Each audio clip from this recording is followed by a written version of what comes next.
Quelque part, sur une route de Picardie. Est-ce que vous savez où vous allez là? J'ai aucune information sur cet emplacement, je ne sais pas si c'est accessible. La carte est ancienne, le terrain a changé, il y a des chemins qui ont disparu, il y en a d'autres qui ont été retracés. C'est la surprise. Tous les week-ends, Isabelle et Bruno partent à la recherche de carrières abandonnées.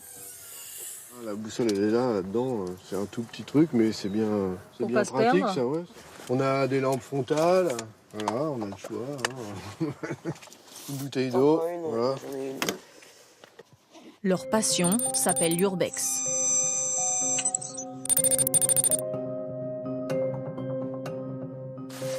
Ce jour-là, ils vont marcher plusieurs heures. Ce serait d'avis de suivre comme on fait d'habitude le chemin de Saint-Denis. Avec l'espoir de trouver l'entrée d'une carrière d'extraction de pierre. Et voilà.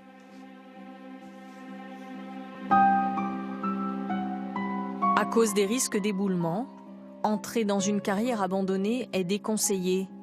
Mais ces férus d'histoire et de patrimoine prennent le risque de s'y aventurer.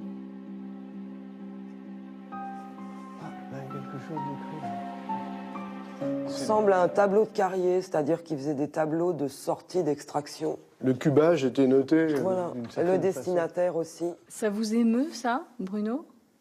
Savoir que les gens sont passés ici, ils ont laissé une petite trace. Et puis, ils ont fini leur vie quelque part dans la région. Donc nous, on essaie de retrouver des petits moments de vie comme ça. Quelle est l'histoire de ce lieu? Ils n'en savent rien, mais aucun indice ne leur échappe. Je sais pas. Ah, ça, c'est un élément d'équipement de soldats. Hein. Ouais. On trouve encore pas mal de cuir dans cet état-là. Hein. Ces galeries ont servi de refuge pendant la guerre de 14-18. Ah bah l'armée. Ah, excellent. Excellent. Ah oui, c'est à bas l'armée. Ils savaient qu'ils allaient y rester, quoi.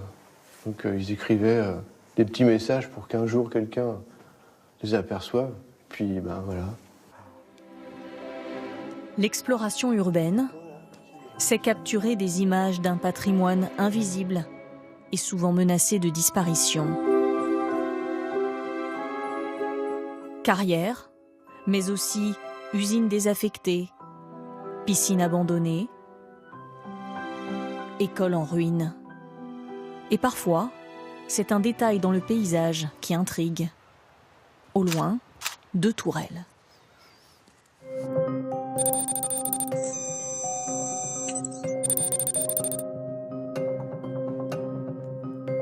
Adrien et Tim vont tout faire pour s'en approcher.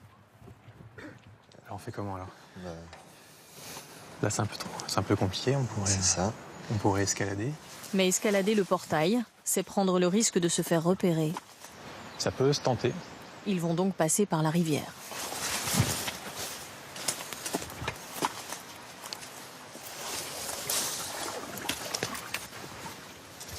Il y a une petite route là. Oh, putain mais c'est encore plus beau que ce que je pensais. C'est incroyable. Ça valait le coup de se mettre les pieds dans la flotte là. Ouais.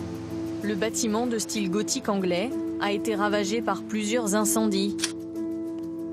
Auparavant, il abritait une filature de laine et de coton où s'échinaient 350 ouvriers.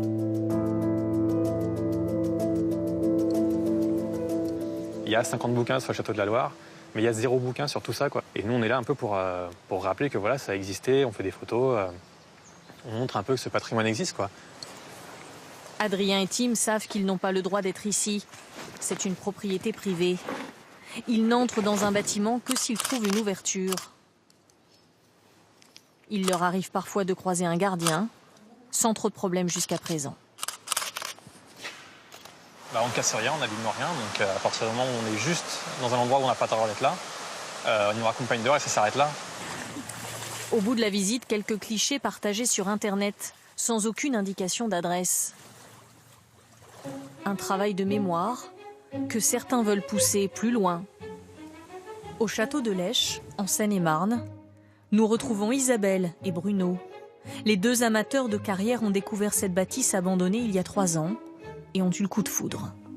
Allez, viens, faut que je te montre, parce que là, ça m'inquiète. Ça m'inquiète parce que j'arrive pas à trouver l'origine. La charpente est en ruine et le château prend l'eau à chaque pluie. Tu vois, je pense que ça vient de ça. Si on Non, pouvait moi, arriver je à le pense remettre... pas. Je crois pas, moi. Je pense plutôt que la fuite, elle vient là du bâti et que ça passerait par derrière. On va bâcher en bas, là.